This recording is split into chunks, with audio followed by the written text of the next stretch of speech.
Did you get the result you wanted? I didn't. There was no result I wanted. I thought there was. It was like there was no good result. I'm assuming you know the result of the election. I do know the result of the election. Yeah, I checked this morning. I was confused yesterday. I thought we were supposed to record yesterday, and then we weren't. And then and I was like, oh, of course, it's election day as It well. was a big win for the Conservatives, for people who don't know, and they're the party that have really been pushing for Brexit. So it's really solidified Brexit happening. Right, for people listening in the far future, for the context of what we're actually talking about. I imagine a lot of people wouldn't know even now outside the UK. I guess Hello Internet listeners probably would know. Yeah, I feel like if we do that general knowledge test for Hello Internet listeners, that they're gonna have a higher percentage of recognition of UK politics. If you asked 1,000 randomly selected people in the United States, in a few in the next few days, what just happened in the UK election, what number do you think would be able to give you a correct and coherent and useful answer? 1,000 random people? 1,000 random. I don't know. 20? I think it would be my guess. Yeah. I'm not exact. Like, I think 20 might be the number. Yeah. What do you think? Yeah, I think you might be right. If it was all the United States, yeah, because that takes in a lot of areas that are uninterested. I can't believe you. I can't believe you're going to go with me there. Like, I feel like you're always the one who has real faith and hope in humanity and humanity's knowledge of things. Oh, I think if you asked 1,000 people in America what political party the Prime Minister of the UK represents, you would be lucky to get 20.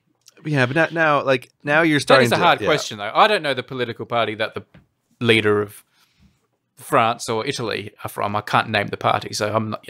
Who am I to throw stones? Yeah, like I was just trying to run through. Like I was just trying to think.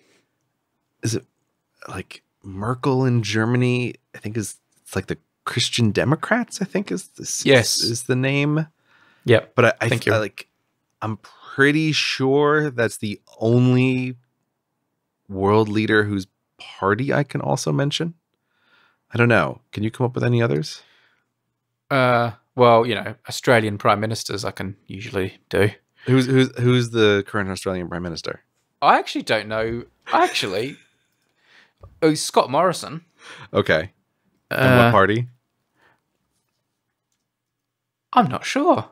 Is he right or left? Surely it's right. Yeah, he's Liberal Party. So, yeah, like the equivalent of Tories. Okay. Like most governments, Australia's lurching right. Yeah. I feel like I kind of caught you out there with your uncertainty. No. It did. You kind of did. I had to stop and think. I knew who he was, but for a moment I couldn't remember what party he was. Mm-hmm. I knew he had to be either the Labour Party or the Liberal Party. Mm-hmm. Liberal Party is the right party in Australia, which is a bit confusing. Oh, that is very confusing. Yeah, that is not helpful at all. But it can only be those two. But yeah, that is all backwards. I think the names Tories and Labour is confusing enough for people trying to follow UK politics. I'm so out of touch with Australian politics; it's ridiculous. I can't name the current Premier of South Australia, my state. Can you governor. Can you still remotely vote for Australian elections? I think if I went, I think I can. Yeah, I probably could. Because I'm out of the country, I don't have to. Right. Oh, right. Yes, of course. So you don't, or the have to is still just a fine, though, right? Like you get a fine if you don't show up to the Australian. Yeah, and I don't think most people don't get the fines. Right. Mm-hmm. You think that's not fully enforced? No, I don't think it is. Well, I'm very surprised that you agree with my assessment of the low probability of people knowing what just happened in the UK.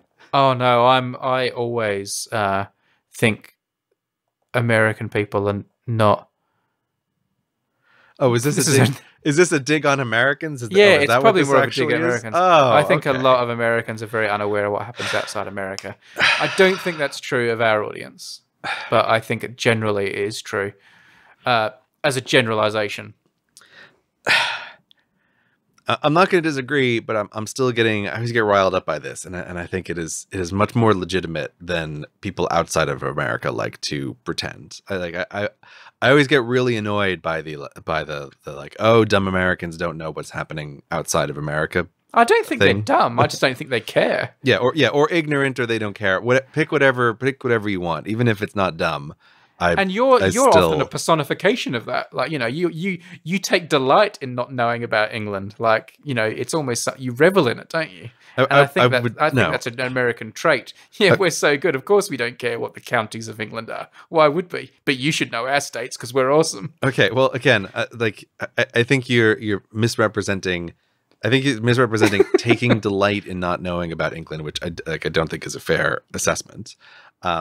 I think I more sometimes find it funny when you get frustrated when I don't know something, because my feeling is often like, I don't have any understanding why you would expect me to know this. Like that's much more the reaction that I'm usually having when I think you are interpreting delight in not knowing.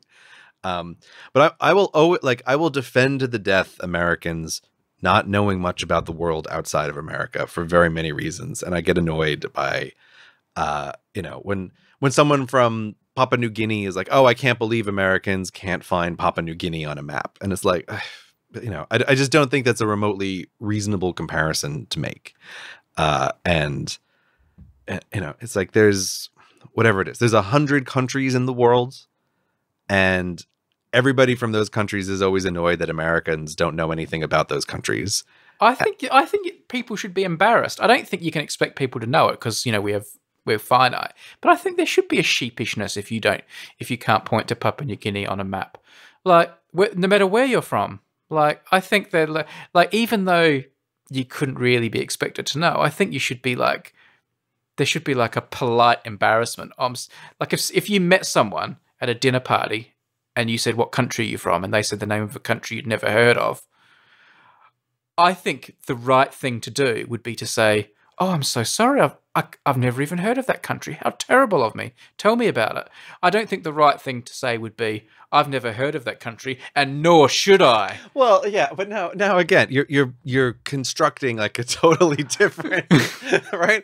You're constructing a version of Americans, which is like, F you and your country. I don't even want to hear you speak. Not even Americans. No human should act that way. No human should act that way. And that's why. But I think American is more likely to. No, exactly. But like, so if you don't know where Papua New Guinea is on a map, I think, like, yes, intellectually, I understand why you don't know, but I don't think you should. I don't think it's polite to say that, though. I think it's more polite to say, yeah, I don't know where it is. Sorry, mea culpa, my bad. So like, I've been in the situation where people have introduced themselves, and I don't know where the country is, and my usual response is just to say like, oh, where is that? Like something along those lines. And people, most, I wouldn't even say most of them, like universally people just tell you like, oh, it's, it's a little country here, wherever. Yeah. It's like a nothing. I think you go a step too far with the sheepishness. Like, I don't think, and I don't think you should feel sheepish about not knowing this thing. If someone, like, if I didn't know the country someone was from, right, I'd be embarrassed. I feel like I should at least have heard of the country. I don't know. Maybe that's just my pride, like of thinking I know stuff about the world. Well, again, like that's a slightly different thing. Of have you ever heard the name of this country versus do you know where this country is? Right? Like now these are two different levels. Yeah, and even I would say that. Well, I say most. I'll say most people who are in a position to ever come across someone who's from another country have probably heard the names for all of the countries in the world at some point in their life. Yeah. Right? Like, I think that's about as strong of a statement as I'm going to make. Like, if you're ever in this position, you probably heard the name at some point. Yeah. But that is totally different from being able to name a single fact about that country or know where it is in the world. Or what the flag looks like. or what the flag looks like. Yeah.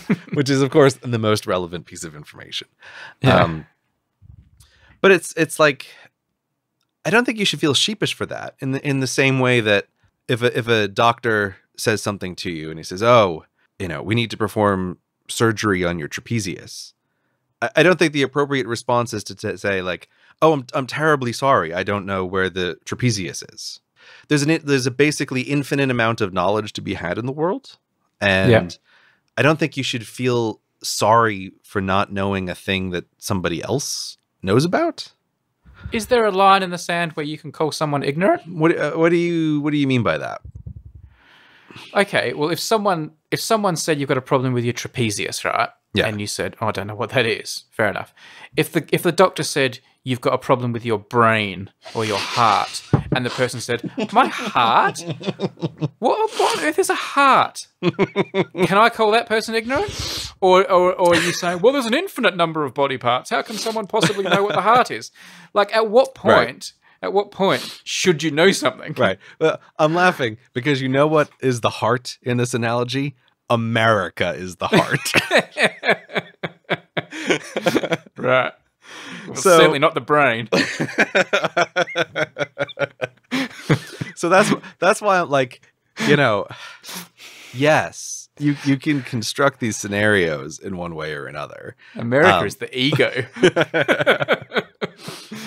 But that's why, like, I think particularly with countries and knowing what's going on in countries, like there's this tremendous asymmetry, and yes, it is perhaps fair to say that the asymmetry is comparable to the beating heart versus some muscle that you don't know about, and it would be quite surprising to find almost any person on Earth who hasn't heard the name the United States and has a vague idea of where it is. This is okay. I understand this, and I understand why more people have heard of America than have heard of some obscure country in Central Africa, right? Just like I understand why lots of people have heard of Brad Pitt but haven't heard of Brady Haran. I accept that, but that doesn't excuse the American for not knowing stuff. It's okay for America as a whole to be heard of, and everyone should have heard of America. Right. But I don't think that excuses Americans themselves for being ignorant. I'm not saying they are all ignorant, but like, it feels like we're talking about two different things. Like, should someone from America and someone from the UK have the same sort of general knowledge? Should they both know about Antarctica? Like, because they're both, neither of them have been to Antarctica, neither of them have any connection to it. Should they both, like, should they know that penguins are found in Antarctica, right? Let's say a fact like that. Right. Is an American more easily excused for not knowing that penguins are found in Antarctica and not the Arctic, right? Is that more? It sounds to me like you're saying it's okay for for less Americans to know that than Brits because America is bigger and more powerful and famous. Like, I think no, but like you're comparing two different realms of knowledge, because Antarctica is not a country with politics; it's a sheet of ice, and it's a continent. That's like saying, should more people from America know about Mars than the United Kingdom? Like, you're crossing domains here. That is what I'm asking. Yes. So for non-political domains, I would expect that people's knowledge about the physical world is not that wildly different in, developed countries with educational systems. Okay. Right. Right. But even there, I'm going very broad about, like, do you know about the solar system? Do you know about Antarctica? Do you know where rain comes from? Like, that kind of stuff. Whereas, why are you laughing? I just liked that you plucked where rain comes from as your example. It was just a nice one. It was cute. Well, it's just like I'm trying to think of things that are separate from the human created world. Yeah. Like, the human created world is a whole other domain of knowledge, and like I would expect basically that people's knowledge of other countries it's like you have two variables that go into that equation. Number one, like, how powerful and how dominant is that country on the world stage? And, you can plug a few countries into that equation. You can plug the United States. You can plug Russia into that equation. Increasingly, you can plug China into that equation. I think you can, she's got a real half-life on this, but you can still plug the UK into this equation simply because of the historical relation with lots of other countries. But that diminishes over time. So that's one factor. And then the other factor is geographic proximity to the country that a person lives in. So you expect someone in the UK to know much more about Ireland than you would expect someone in Mexico to know about Ireland. Just because countries have relations naturally with countries that are on their borders. So that's why I think it's a very specific domain of knowledge that to make a comparison, Americans are excused from knowing things about the world because America is amazing is a not fair comparison. Nah. Well, but it's a good thing I said it here on Goodbye Internet and not the main show. I know. Promise me one thing. Promise me your next video is going to be called "Where Does Rain Come From?" I don't understand why that's so funny to you. No, I just liked it. It sounded like something I'd say. Yeah, it feels like surely you must have done a video at some point about where rain comes from. Oh, I've done so many videos on rain and weather and rainbows and lightning that I lost track. Yeah, I don't need to cover this topic. You've got this topic covered many times over, it seems. All right, cool. I will see you soon. Yeah. All right. Yeah. I guess we got to go because I'm going to see you tomorrow. I guess tomorrow. I'm going to see you tomorrow. So you're gonna. More importantly, you're going to see my fizzy water maker. Yes, that's true. I'm going to see your fizzy water maker tomorrow. So